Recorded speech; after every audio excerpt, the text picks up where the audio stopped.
തിരുവോണ ദിവസത്തിൻ്റെ സന്തോഷത്തിലാണ് മനുഷ്യരൊക്കെ. വ്യത്യസ്തമായ ഒരുപാട് കൂടിച്ചേരലുകൾ, അത്തരം കാര്യങ്ങളൊക്കെ ഉള്ളതിനോടുകൂടി തന്നെ വയനാട് ദുരന്തമടക്കമുള്ള ഒരുപാട് പ്രയാസപ്പെടുത്തുന്ന സാഹചര്യങ്ങളുമൊക്കെ ഉണ്ട്. എങ്ങനെ നോക്കിക്കാണുന്നു ഈ ഓണത്തിൻ്റെ ദിവസത്തെ, അല്ലെങ്കിൽ ഇപ്രാവശ്യത്തെ ഓണത്തിൻ്റെ സവിശേഷമായ എന്തെങ്കിലും ഒരു തോന്നൽ? നമ്മുടെ കാലത്തിനനുസരിച്ചുള്ള ഒരു മാറ്റം നമ്മുടെ ആഘോഷങ്ങളെ, ആചാരങ്ങളെ, അനുഷ്ഠാനങ്ങളെ എല്ലാം ബാധിച്ചിട്ടുണ്ട്.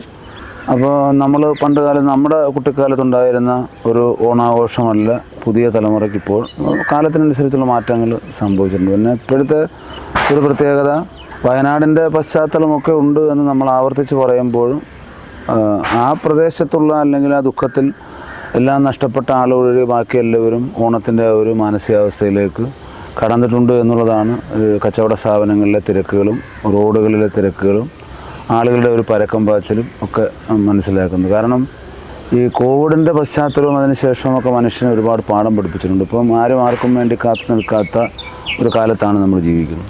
അപ്പോൾ അതുകൊണ്ട് അവരുള്ള സമയം നല്ലതുപോലെ ആഘോഷിക്കാൻ വേണ്ടി തയ്യാറെടുക്കുകയാണ്.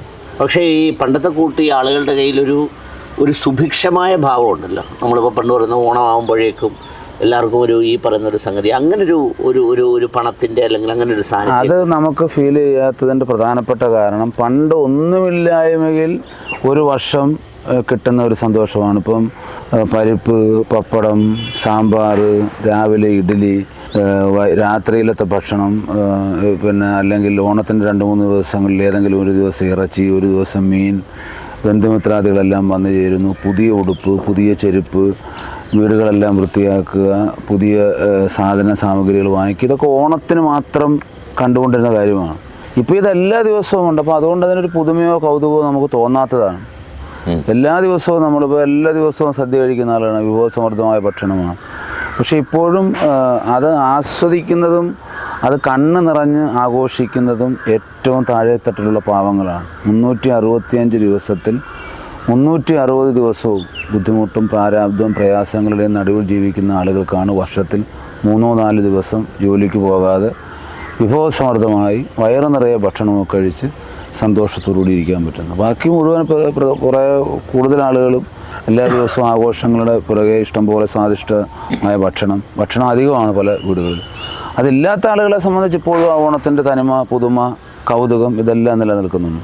ജനങ്ങളുടെ ഇടയിൽ വളരെ സജീവമായി ഇടപെടുകയും പോവുകയും ഒക്കെ കാണുന്നതാണെന്നുള്ള നിലയിൽ ഇപ്പോൾ ഈ ബാഹ്യമായ സംവിധാനങ്ങളും നമ്മൾ കാണുന്ന പശ്ചാത്തല സൗകര്യങ്ങളും ഇതൊക്കെ ഉപരിവിപ്ലവമായി നമ്മൾ കാണുമ്പോഴും യഥാർത്ഥത്തിൽ ഒരു സമൂഹത്തിൻ്റെ ജനതയുടെ ഒരു കോർ സംഗതി എന്താണ്? അതിൻ്റെ ഒരു കാതൽ എന്ന് പറയുന്നത് എന്താണ് ശരിക്കും പറഞ്ഞു കഴിഞ്ഞാൽ? എങ്ങനെയാണ്? അതായത് ഞാനിപ്പം ഓർക്കുന്നത് പ്രവാചകൻ്റെ വചനങ്ങളാണ്. കാരണം നമ്മുടെ സമൂഹത്തിലെ സാമ്പത്തിക സന്തുലനാവസ്ഥ തകിടം മറിഞ്ഞിരിക്കുകയാണ്. സംസ്ഥാന സർക്കാർ മാത്രമല്ല കടക്കണിയിൽപ്പെട്ട് നട്ടം തിരിയുന്നത്, ഓരോ വ്യക്തിയും കടക്കണിയിലാണ്. ഇപ്പോൾ ഏറ്റവും താഴെത്തട്ടിലുള്ള സാധാരണക്കാരുമായി ആശയവിനിമയം നടത്തി അവരുടെ പ്രശ്നങ്ങൾ ഇടപെടുകയും ചെയ്യുന്ന ഒരു ജനപ്രതിനിധി എന്നുള്ളതിൽ എനിക്ക് മനസ്സിലാകുന്നത് ഇപ്പോൾ സമൂഹത്തിൽ വാടകക്കാരുടെ എണ്ണം കൂടി വരികയാണ്. വാടകയ്ക്ക് താമസിക്കുന്ന ഓരോ വാർഡും ഒരു സർവേ എടുത്ത് പരിശോധിച്ചാൽ വാടകയ്ക്ക് താമസിക്കുന്ന, സ്വന്തമായി വീടും വസ്തുവും ഇല്ലാത്ത ആളുകളുടെ എണ്ണം പെരുകി വരികയാണ്. ഇവരെ ആരും നാടോടികളായിരുന്നില്ല, ഇവർ ദേശാടനക്കാരായിരുന്നില്ല. ഇവർക്കെല്ലാം സ്വന്തമായ വീടുകളുണ്ടായിരുന്നു, റേഷൻ കാർഡ് ഉണ്ടായിരുന്നു, ആധാർ ഉണ്ടായിരുന്നു. പക്ഷേ ജീവിതത്തിൻ്റെ പല വഴികളിൽ, യാത്രകളിൽ, മക്കളുടെ പഠനം, അല്ലെങ്കിൽ മകളുടെ വിവാഹം, മാരകമായ അസുഖങ്ങൾ, അല്ലെങ്കിൽ ആദ്യമായ ഒരു കൂര വെക്കുമ്പോൾ ഉണ്ടാകുന്ന സാമ്പത്തിക ബാധ്യത, ഇതൊക്കെ കാരണം ആത്മാഭിമാനം ഭയന്ന് ആത്മഹത്യ ചെയ്യാൻ പറ്റാത്തത് കൊണ്ട് അവർ വാടകയ്ക്ക് താമസിക്കുന്ന ആളുകളായി മാറുകയാണ്, വാടകക്കാരായി മാറുകയാണ്. അപ്പോൾ ഒരു കാലത്ത് എല്ലാം ഉണ്ടായിരുന്ന മലയാളികൾ എല്ലാം വിട്ടൊഴിഞ്ഞ് കടക്കാരാവുകയാണ്. അതൊരു ഗവൺമെൻറ് പരിശോധിക്കേണ്ടതായിട്ടിരിക്കുകയാണ്. കാരണം ഇതുപോലെ വാടകക്കാരുടെ എണ്ണം പെരുകിയിട്ടുള്ള ഒരു കാലഘട്ടം ഉണ്ടായിട്ടില്ല. പിന്നെ കേരളത്തിൽ പണിതീരാത്ത വീടുകളുടെ എണ്ണം പെരുകി വരികയാണ്. പണിതീരാത്ത വീടുകളെന്ന് ഉദ്ദേശിച്ചത് പഞ്ചായത്ത് ലൈഫ് പദ്ധതിയിൽ 4 ലക്ഷം രൂപയാണ് കൊടുക്കുന്നത്. ഈ 4 ലക്ഷം രൂപ വർഷങ്ങളോളം അപേക്ഷ കൊടുത്ത് കാത്തു നിന്ന് വാങ്ങിക്കാൻ തയ്യാറാകുന്നത് ഒരു 4 രൂപ പോലും അന്ത്യവായ്പ കിട്ടാത്ത ആളുകളാണ്. അങ്ങനെയുള്ളവന് 4 ലക്ഷം രൂപ സർക്കാർ കൊടുത്താൽ എങ്ങനെ ഒരു വീട് പൂർത്തീകരിക്കാൻ സാധിക്കും? അവനെല്ലാം കടക്കണിയിലാവണം. അതെല്ലാം പകുതി പണി നിന്നിരിക്കുകയാണ്. പണി തീരാത്ത എവിടെ നോക്കിയാലും ഇപ്പോൾ വീടുകളുടെ എണ്ണം കൂടുന്നു, പണി തീരാത്ത വീടുകളുടെ എണ്ണം. അതെല്ലാം ഈ പദ്ധതിയിൽപ്പെട്ടവരാണ്. എങ്ങനെ ആ വീട് പൂർത്തീകരിക്കാൻ പറ്റും? സ്ഥലം വാങ്ങിക്കാൻ കൊടുക്കുന്നത് 2 ലക്ഷം രൂപയാണ്. ഒരിക്കൽ പോലും ഈ ഭൂമി മലയാളത്തിൽ 2 ലക്ഷം രൂപ കൊടുത്ത് 3 സെൻറ്റ് വസ്തു കിട്ടുമോ? പിന്നെ ഇത് ആരുടെയെങ്കിലും കയ്യിൽ നിന്ന് കടം മേടിച്ച്, ഇങ്ങനെയുള്ള പാവപ്പെട്ടവർക്കാരും കടം കൊടുക്കാറുമില്ല. പിന്നെ ഒരു പെരവാസനം നടത്തി തിരികെ പണം കൊടുക്കാമെന്ന് കരുതിയാൽ ആര് വായ്പ കൊടുക്കും? ഇവൻ ഈ വസ്തു പിന്നെ കടം കയറി വിൽക്കാൻ പറ്റില്ല. 12 വർഷത്തേക്ക് അല്ലെ 14 വർഷത്തേക്ക് സർക്കാരിൻ്റെ വീടായതുകൊണ്ട്, സർക്കാരിൻ്റെ ഭൂമി ആയതുകൊണ്ട് ബാങ്കിൽ വായ്പ വെക്കാനോ വിൽക്കാനോ സാധിക്കില്ല. ഇവനൊന്നുകിൽ അതിനകത്ത് കിടന്ന് ആത്മഹത്യ ചെയ്യും. പെരവാസൽ നടത്തുമ്പോൾ പന്തലുകാരന് പോലും കൊടുക്കാൻ പൈസ ഇല്ലാതെ നട്ടം തിരിയുന്ന ഒരുപാട് പാവങ്ങളുണ്ട്. പിന്നെ 2 ബാങ്ക് വായ്പ. നമ്മളിപ്പോഴും ജപ്തിയില്ല എന്നൊക്കെ ആവർത്തിച്ച് പറയുമ്പോഴും ശരി, നമ്മളെ സമൂഹത്തിൽ ജപ്തി ഭീഷണി നേരിടുന്ന ആളുകളുടെ എണ്ണം കൂടി വരികയാണ്. മിക്ക വീടുകളുടെയും പ്രമാണം അവരവരുടെ കയ്യിലുള്ള ബാങ്കുകളിലാണ്.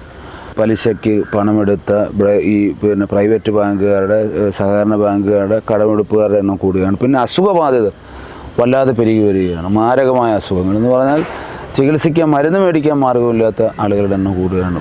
പിന്നെ കുട്ടികളുടെ പഠിക്കാൻ മിടുക്കരായിരുന്നിട്ട് പോലും, ഇന്നിപ്പോൾ സാറിന് ഒരു MBBS പഠിക്കുന്ന ഒരു കുട്ടി വന്നിട്ടുണ്ടായിരുന്നു. പട്ടികജാതി വിഭാഗത്തിൽപ്പെട്ട ഒരു കുട്ടിയെ നമ്മൾ സഹായിച്ച് പഠിപ്പിക്കുന്നില്ല, എന്നെ വിളിച്ചു വന്ന് കാണുമെന്ന് പറഞ്ഞു. അപ്പോൾ എന്നെ ഇന്ന് രാവിലെ വന്ന് കണ്ടു. അത് ഫസ്റ്റ് ഇയറിൽ എല്ലാ കോഴ്സും പാസ്സായി, എല്ലാ വിഷയത്തിനും മെസ്സേജ് അയച്ചു. വളരെ സന്തോഷമാണ്. പട്ടികജാതി വിഭാഗത്തിൽപ്പെട്ട ഒരു കുട്ടിയാണ്. പക്ഷെ ആരും സഹായിക്കാനില്ല. അപ്പോൾ അങ്ങനെയുള്ള സാമ്പത്തികമായി നട്ടം തിരിയുന്ന വളരെ കുറച്ചാളുകൾ മാത്രമാണ് സാമ്പത്തിക ഭദ്രതയുള്ളതും സുരക്ഷിതമായിരിക്കുന്നതും വലിയ വീടുകൾ വെച്ചിട്ടുള്ളതും വലിയ വാഹനങ്ങൾ നടക്കുന്നവരും. ബാക്കി ബഹുഭൂരിപക്ഷം പേരും സാമ്പത്തികമായി തകർച്ചയിലാണ്. ഞാൻ പ്രവാചകനെ ഓർക്കാൻ കാരണം ഈ വിഷയം നമുക്ക് എങ്ങനെ പരിഹരിക്കാൻ സാധിക്കും? 4 ലക്ഷം രൂപ കൊടുക്കുന്ന സർക്കാർ ഇപ്പോൾ സാമ്പത്തികമായി നട്ടം തിരിയുന്ന സർക്കാരിനെ കൊണ്ട് ഈ 4 ലക്ഷത്തിൽ കൂടുതൽ തുക കൊടുക്കാൻ സാധിക്കുമോ? അല്ലെങ്കിൽ ഈ 4 ലക്ഷം രൂപ എല്ലാവർക്കും കൊടുക്കാൻ സാധിക്കുമോ? അപ്പോൾ സർക്കാരിനെ കൊണ്ട് എല്ലാവർക്കും വീട് കൊടുക്കുക ബുദ്ധിമുട്ടാണ്. സർക്കാരിനെ കൊണ്ട്, ഏത് സർക്കാരാണെങ്കിലും സർക്കാരിനെ കൊണ്ട് എല്ലാവരുടെയും മക്കളുമാരെ പെൺപിള്ളേരെ കെട്ടിച്ചയക്കുക മാർഗമില്ലാത്ത കാര്യമാണ്. ഇപ്പോൾ സർക്കാരിനെ കൊണ്ട് മുഴുവൻ കുട്ടികളുടെയും പഠന ചെലവ് നിർവഹിക്കുക പ്രയാസമാണ്. മുഴുവൻ ആളുകൾക്കും മരുന്നും അവരുടെ ശസ്ത്രക്രിയയും എല്ലാം വളരെ വേഗത്തിൽ ചെയ്തു കൊടുക്കുക എന്ന് പറഞ്ഞാൽ ഏത് സർക്കാരാണെങ്കിലും ബുദ്ധിമുട്ടാണ്. പിന്നെ ഇവിടെ ചെയ്യാൻ കഴിയുന്നത് സമ്പത്തുള്ള ആളുകൾക്ക് മാത്രമാണ് ഇല്ലാത്ത ആളുകളെ സഹായിക്കാൻ കഴിയുന്നത്. ഇതാണ് പ്രവാചകൻ ദീർഘവീക്ഷണത്തോട് പറഞ്ഞത്. സാമ്പത്തികമായ അസന്തുലനാവസ്ഥ പരിഹരിക്കണമെങ്കിൽ സമൂഹത്തിൽ സാമ്പത്തിക സന്തുലനാവസ്ഥ ഉണ്ടാകണം. അതൊരു ഭരണകൂടം വിചാരിച്ചാൽ പറ്റില്ല. ഇപ്പോൾ ഒരു ജനാധിപത്യപരമായി തിരഞ്ഞെടുക്കപ്പെടുന്ന ഒരു ഭരണഘടന, ഒരു സർക്കാരിന് കാശുള്ളവൻ്റെ കയ്യിൽ നിന്ന് പിടിച്ചു പറിച്ച് കാശില്ലാത്തവന് കൊടുക്കാൻ സാധിക്കില്ല. അത് ഓരോ വ്യക്തിക്കും തോന്നേണ്ടുന്നതാണ്, സമ്പത്തുള്ള ആളിന് തോന്നേണ്ടുന്നതാണ്. ഇപ്പോൾ നീ ഭക്ഷണം കഴിക്കുമ്പോൾ അയൽ വീട്ടിലുള്ളവർ ഭക്ഷണം കഴിച്ചു എന്ന് ചോദിക്കുന്നത് ഭക്ഷണം ഒരു അളവ് പോലെയാണ്, അല്ല ഒരു സൂചിക മാത്രമാണ് ഭക്ഷണത്തിൻ്റെ കാര്യത്തിൽ മാത്രമല്ല. അത് വിശാലമായ അർത്ഥത്തിൽ ചിന്തിക്കുമ്പോൾ കരുതണമെന്നാണ്. വിശാലമായ അർത്ഥത്തിൽ ചിന്തിക്കുമ്പോൾ നീ വലിയ വീട് വെക്കുമ്പോൾ നിൻ്റെ അത്ര വീട്ടിൻ്റെ അടുത്ത് ആ വീട്ടുകാർ വല്ലതും കുട്ടിൽ കിടക്കുന്നവരുണ്ടോ, നീ ആ കുട്ടിൽ കിടക്കുന്ന ഒരാളിന് നീ വീട് വെച്ച് കൊടുക്കണം. നിൻ്റെ ഉത്തരവാദിത്തമാണ്. 40 വീട് നിന്നെ ഏൽപ്പിച്ചിരിക്കുകയാണ്. നിൻ്റെ മകളുടെ വിവാഹം നീ ആർഭാടകൂടം നടത്തുമ്പോൾ നീ നടത്തിക്കുമോ, നിൻ്റെ ആഗ്രഹത്തിന് നടത്തിക്കുമോ. പക്ഷേ നീ അത് നടത്തുമ്പം നിൻ്റെ അയലത്ത് 40 വീട്ടുകളിൽ ഏതെങ്കിലും ഒരു പെൺകുട്ടി പ്രായപൂർത്തിയായിട്ട് പണമില്ലാത്തതിൻ്റെ പേരിൽ നിൽക്കാൻ പാടില്ല.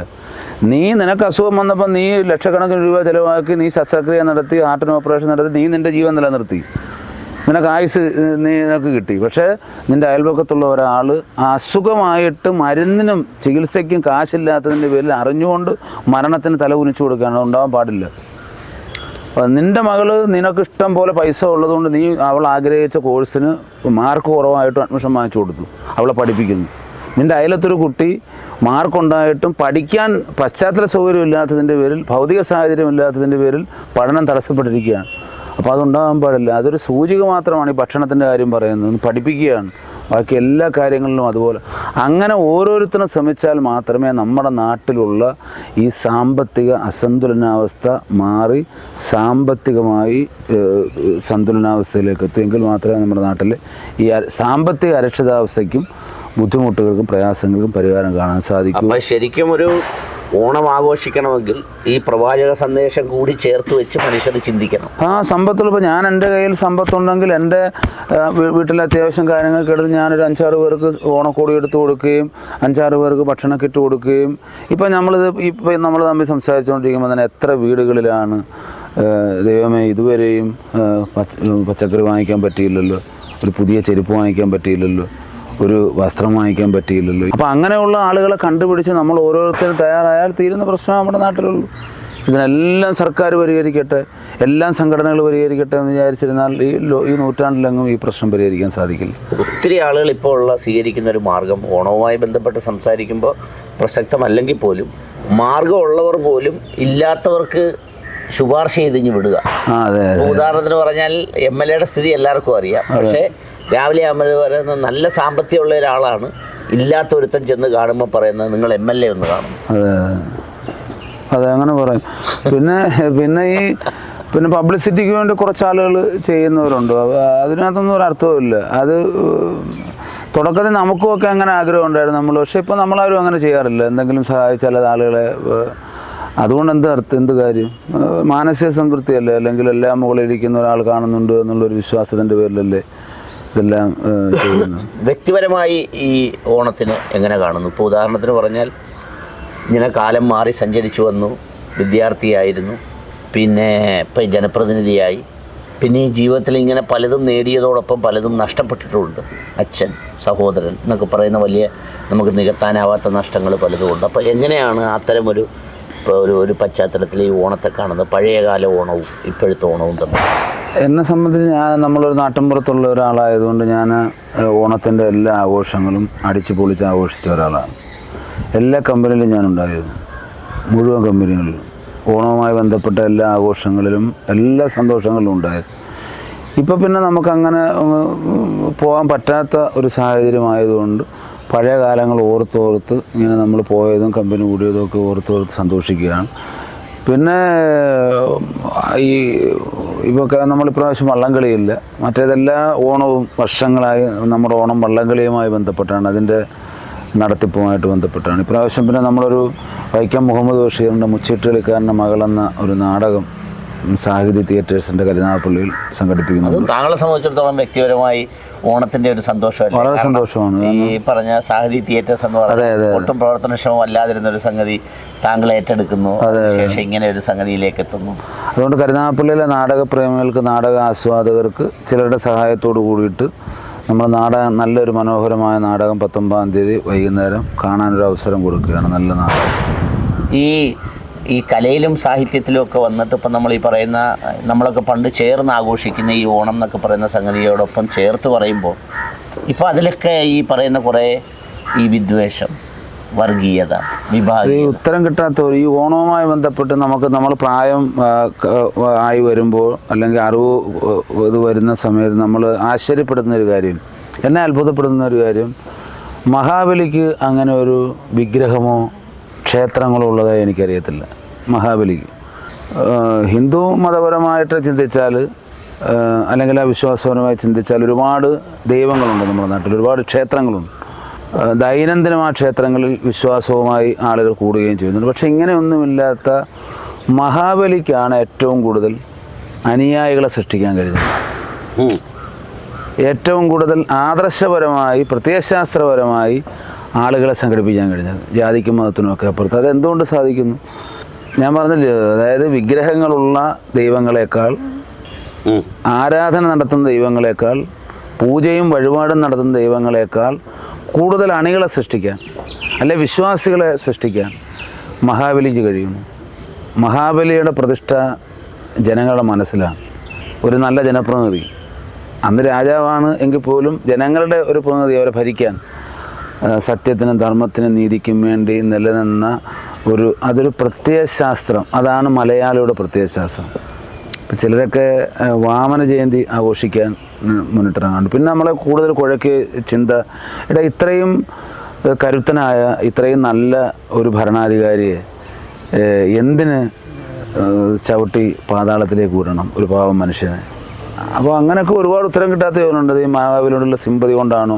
പിന്നീട് വീണ്ടും അദ്ദേഹം ഉയർത്തെഴുന്നേറ്റ് ഒരു വർഷം കഴിയുമ്പോൾ തൻ്റെ ആളുകളെ കാണാൻ പാതാളത്തിലേക്ക് ചവിട്ടി താഴ്ത്തി വിട്ടിട്ടും അദ്ദേഹത്തിൻ്റെ പ്രജകളെ കാണാതിരിക്കാൻ പറ്റുന്നില്ല. എല്ലാ വർഷവും അദ്ദേഹം വരികയാണ്. മനുഷ്യൻ്റെ, മലയാളികളുടെ ആയുസ്സിൻ്റെ അടയാളം തന്നെ ഓണമാണ്. ഞാൻ നിന്നെ കേട്ട് 2 ഓണം അധികം ഉണ്ട്, നീ കൂടുതൽ വർത്താനം പറയണ്ട. നീ അടുത്ത വർഷം ഓണം ഉണ്ണാൻ ആരൊക്കെ ഇരിക്കുന്നു? കഴിഞ്ഞ വർഷം നമ്മുടെ കൂടെ ഓണം ഉണ്ട് ഒരു കൊല്ലവും ഇപ്പോൾ ഉണ്ടോ? എത്രയോ പേരില്ല. അപ്പം മനുഷ്യൻ്റെ മലയാളിയുടെ ആയുസിൻ്റെ അടയാളമായി തന്നെ ഓണത്തെ വ്യാഖ്യാനിക്കുകയാണ്. അതുകൊണ്ടാണ് ഓണം ദേശീയോത്സവം എന്ന് പ്രഖ്യാപിക്കുന്നത്. നല്ലൊരു ഗവൺമെൻറ് നിയമം കൊണ്ടൊന്നും പ്രഖ്യാപിച്ചതല്ല. അവിടെ ഇസ്ലാമെന്നോ ക്രിസ്ത്യാനിയെന്നോ ഹിന്ദുവെന്നോ വെളുത്തവനെന്നോ കറുത്തവനെന്നോ ജാതി കുറഞ്ഞവനെന്നോ കൂടിയവനെന്നോ ഇല്ലാതെ മുഴുവൻ മനുഷ്യരുടെയും ഒരാഘോഷത്തിൻ്റെ ഇതായി ഓണം മാറാനുള്ള പ്രധാനപ്പെട്ട കാരണം അത് തന്നെയാണ്. ഈ ഒരു പ്രത്യയശാസ്ത്രം നമ്മളെല്ലാവരും ഒന്നാണെന്ന് ഉള്ള ഒരു ആദർശം, ഒരു ദർശനം പഠിപ്പിച്ച ആളാണ് ആ മഹാബലിയുമായി ബന്ധപ്പെട്ട ഐതിഹ്യം. ഇപ്പം ഈ ഒരു പ്രതിനിധിയെന്നും പ്രത്യയശാസ്ത്രമെന്നും ഒക്കെ പറഞ്ഞുകൊണ്ട് ഞാൻ ചോദിക്കുക, ഇപ്പോൾ ഒരു ജനസേവകരമായി തുടരുന്ന അങ്ങയുടെ മനസ്സിൽ ഈ മാവേലി ടച്ച് ഉണ്ടാവാറുണ്ട്? ജനങ്ങളോട് ഇടപെട്ട് പോകും? ഉണ്ടാവാറുണ്ട്. ഇപ്പം നമ്മൾ 100 കാര്യങ്ങൾ നല്ലത് ചെയ്യുമ്പം ചിലപ്പോൾ മനുഷ്യ സഹജമായ കുറ്റങ്ങളും കുഴപ്പങ്ങളും പോരായ്മകളും ഒക്കെ ഉണ്ടാകും. അപ്പോൾ ആളുകൾ ചിലപ്പോൾ ചിലർ കുറ്റപ്പെടുത്തും. നമുക്കെതിരായിട്ട് ഇപ്പോൾ ഒരു വിഭാഗം ആളുകളുണ്ട്, മുഖത്ത് നോക്കി വർത്തമാനം പറയാത്ത ആളുകളുണ്ട്.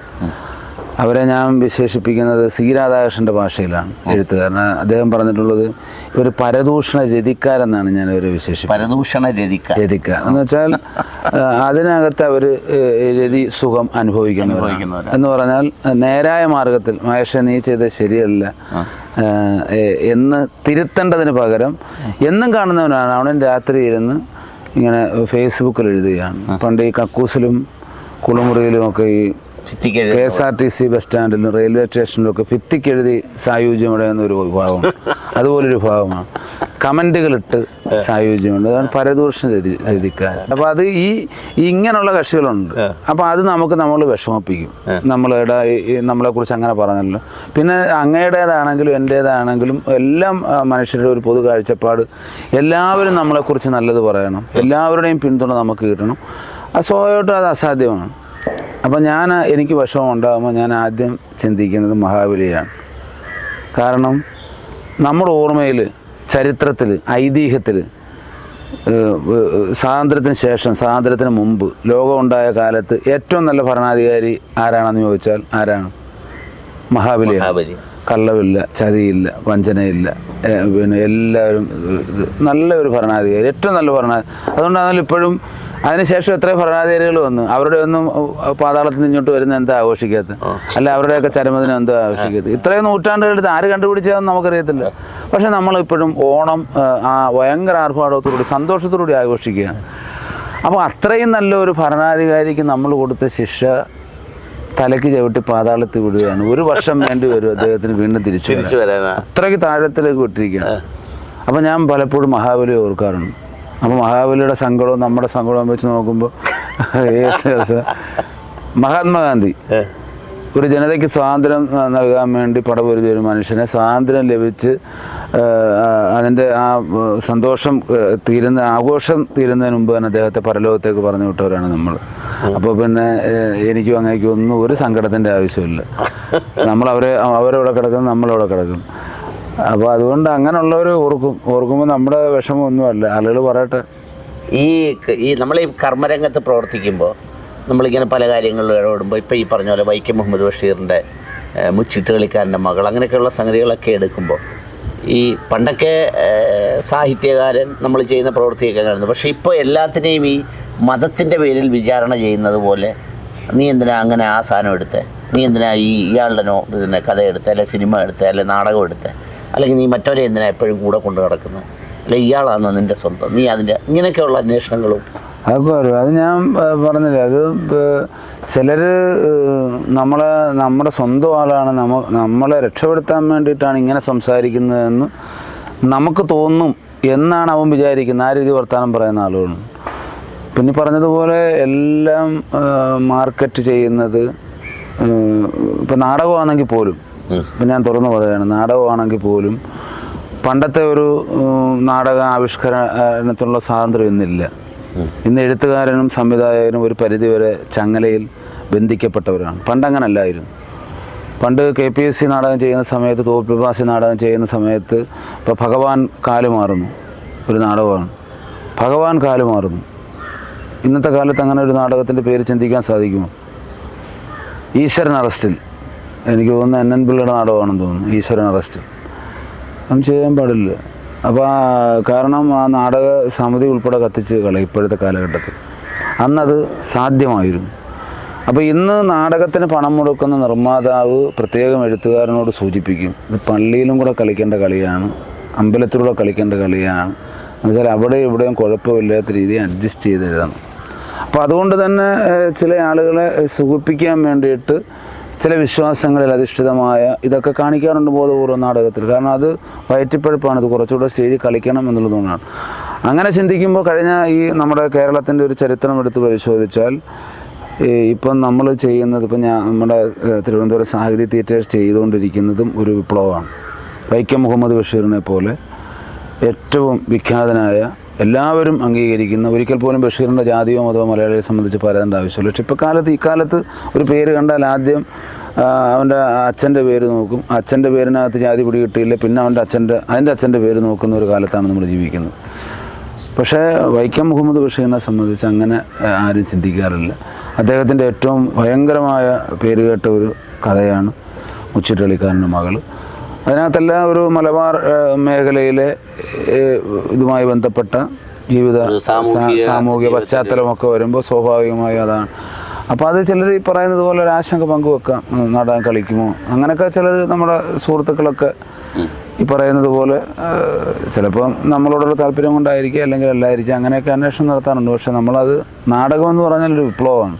ഒഴുക്കിനിരയായി നീന്തി സമൂഹത്തെ നവോത്ഥാനത്തിലേക്ക് നയിച്ച ഒരു വലിയ പോരാട്ടം നടത്തിയ പ്രസ്ഥാനമാണ് നാടക പ്രസ്ഥാനം. അപ്പോൾ അതുകൊണ്ട് നാടകത്തിന് നല്ല സ്വീകാര്യതയുണ്ട്. പല മേഖലകളിൽ നാടകം കളിക്കുന്നുണ്ട്. ഇനിയും കുറേ ബുക്കിങ്ങുകൾ വന്നിട്ടുണ്ട്. എല്ലാവരുടെയും അഭിപ്രായം ഇതിനോട് ആ നാടകത്തിന് നേടാൻ കഴിഞ്ഞിട്ടുണ്ട്. അങ്ങ് ഈ സമൂഹത്തിൽ സൃഷ്ടിച്ചു വച്ചിരിക്കുന്ന, അല്ലെങ്കിൽ അങ്ങയുടെ ജീവിതത്തെയും പൊതുപ്രവർത്തനത്തെയും കണ്ട് രൂപപ്പെടുത്തി വെച്ചിരിക്കുന്ന ഒരു കാഴ്ചപ്പാടുണ്ട് ജനങ്ങൾക്കിടയിൽ. അത് ചിലപ്പോൾ നമ്മൾ പറയാറുണ്ട്, അത് ആർക്കും ലഭിക്കാത്ത ഒരു സംഗതിയാണ്. CR മഹേഷ് എന്ന് പറയുന്ന ആളിന് ലഭിക്കുന്നത്. എന്നാൽ ഒരു സമയത്ത് ഇതൊരു ഭാരവുമാണ് എന്ന് പറഞ്ഞു കഴിഞ്ഞാൽ ആ പറയുന്ന ബിംബത്തോടൊപ്പം സഞ്ചരിക്കുക എന്ന് പറയുന്നത് ഒരു ഭാരവുമാണ്. തോന്നിയിട്ടുണ്ടോ അങ്ങനെ? ഇനിയിപ്പോൾ നമ്മൾ പറഞ്ഞിട്ട് കാര്യമില്ലല്ലോ. ഇനിയിപ്പോൾ നമ്മുടെ ജീവിതം ഇങ്ങനെ അങ്ങ് പോവുക എന്നുള്ളതാണ്. അങ്ങ് പറഞ്ഞതുപോലെ നമ്മളിൽ നിന്നും ജനം ആഗ്രഹിക്കുന്ന, ജനം ഇഷ്ടപ്പെടുന്ന ഒരു ഇതുണ്ട്, ഒരു സ്വഭാവമുണ്ട്. അപ്പോൾ അതിൽ നിന്നും വ്യതിചലിക്കാതെ അവരാഗ്രഹിക്കുന്നത് പോലെ, അവരിഷ്ടപ്പെടുന്നത് പോലെ ജീവിച്ചു പോകാനേ ഈ ജന്മം നിവൃത്തിയുള്ളൂ. കാരണം ജനങ്ങളെല്ലാം നല്ല സൂക്ഷ്മ ദർശനം കൊണ്ട് ആളുകളെ നിരീക്ഷിക്കുന്നവരാണ്. അപ്പോൾ സ്വാഭാവികമായി എൻ്റെ സംസാരം, എൻ്റെ രൂപമാറ്റം, എൻ്റെ പശ്ചാത്തല സൗകര്യവർദ്ധനവ്, ഇതെല്ലാം ജനം വളരെ നിരീക്ഷിക്കുന്നുണ്ട് എന്നുള്ള ഭയം, എന്നുള്ള ബോധ്യമാണ് എന്നെ മുമ്പോട്ട് നയിക്കുന്നത്. അതുകൊണ്ട് ഈ ജന്മം നമ്മൾ അന്ന് തിരഞ്ഞെടുപ്പ് സമയത്ത് ജനങ്ങൾക്ക് കൊടുത്തതുപോലെ അഴിമതിയില്ലാത്ത, ആരോടും ദേഷ്യപ്പെടാത്ത അവരിലൊരാളായ, അവരുടെ ദുഃഖത്തിൽ, അവരുടെ സങ്കടത്തിൽ, അവരുടെ സന്തോഷത്തിൽ പങ്കെടുക്കുന്ന ഒരാളായി തന്നെ മാറും. അപ്പോൾ അതിനകത്തൊരു വ്യത്യാസവും വരുത്താൻ ഞാനിതുവരെ ആഗ്രഹിച്ചിട്ടില്ല, നാളെ അങ്ങനെ ആഗ്രഹിക്കാൻ ഉദ്ദേശിക്കുന്നുമില്ല. ഓണം കാണണമെങ്കിൽ അങ്ങനെ നാളെ മുതൽ ശ്രദ്ധിച്ചോണം. നമ്മൾ ഓണത്തിൻ്റെ ഒരു സന്തോഷം, ഓണം വന്നു എന്നറിയണമെങ്കിൽ നമ്മൾ ഈ റോഡിലൂടെ പോകുമ്പോൾ ഏറ്റവും പാവപ്പെട്ട ആളുകളുടെ മുഖത്തേക്ക് നോക്കണം. അങ്ങനെ നാളെ മുതൽ ശ്രദ്ധിക്കേണ്ട ഒരു കാര്യമാണ്. ഏറ്റവും പാവപ്പെട്ട ആളുകൾ, വലിയ സ്വർണ്ണാഭരണങ്ങൾ ധരിക്കാനില്ലാത്ത, വലിയ വസ്ത്രങ്ങളില്ലാത്ത, വലിയ ആർഭാടമായ വാഹനങ്ങളിൽ പോകാത്ത, വഴിയരികിലൂടെ നടന്നു പോകുന്ന കൊച്ചു വീടുകളിൽ താമസിക്കുന്ന ആളുകളുടെ മുഖത്തേക്ക് നോക്കുമ്പോൾ അറിയാം മലയാളി എത്രത്തോളം ഓണം കൊണ്ടു എന്നുള്ളത്. കാരണം അവരിലാണ് വ്യത്യാസം അറിയാൻ സാധിക്കും. സന്തോഷമാണെങ്കിലും സങ്കടമാണെങ്കിലും അവൻ്റെ മുഖത്ത് നോക്കിയാൽ അറിയാൻ പറ്റും, ഏറ്റവും പാവപ്പെട്ട ആളുകളുടെ മുഖത്ത് നോക്കിയാൽ. അത് കാണുമ്പോഴാണ്, അവൻ ചിരിച്ച് കാണുമ്പോഴാണ് നമുക്കൊരു സന്തോഷം വരുന്നത്. അവൻ്റെ മുഖത്തൊരു സങ്കടം ഉണ്ടെങ്കിൽ നമുക്കറിയാൻ സാധിക്കും തീർച്ചയായിട്ടും. അവൻ ഉദ്ദേശിച്ചതുപോലെ ഓണം അടുപ്പിക്കാൻ ഒത്തില്ല, കുറേ ബുദ്ധിമുട്ടുകളുണ്ടെന്ന് മനസ്സിലാക്കാൻ സാധിക്കും. അപ്പോൾ അതുകൊണ്ട് ഈ ഇല്ലായ്മകളെയും കൂടി ചേർത്ത് വെച്ചുകൊണ്ട് നമുക്കെല്ലാം മാതൃകാപരമായി പാവപ്പെട്ട ആളുകളെ കൂടി സഹായിച്ചുകൊണ്ട് അവരെ കൂടി ചേർത്ത് നിർത്തിക്കൊണ്ട് ഓണം ആഘോഷിക്കുക എന്ന് പറയുകയാണ്.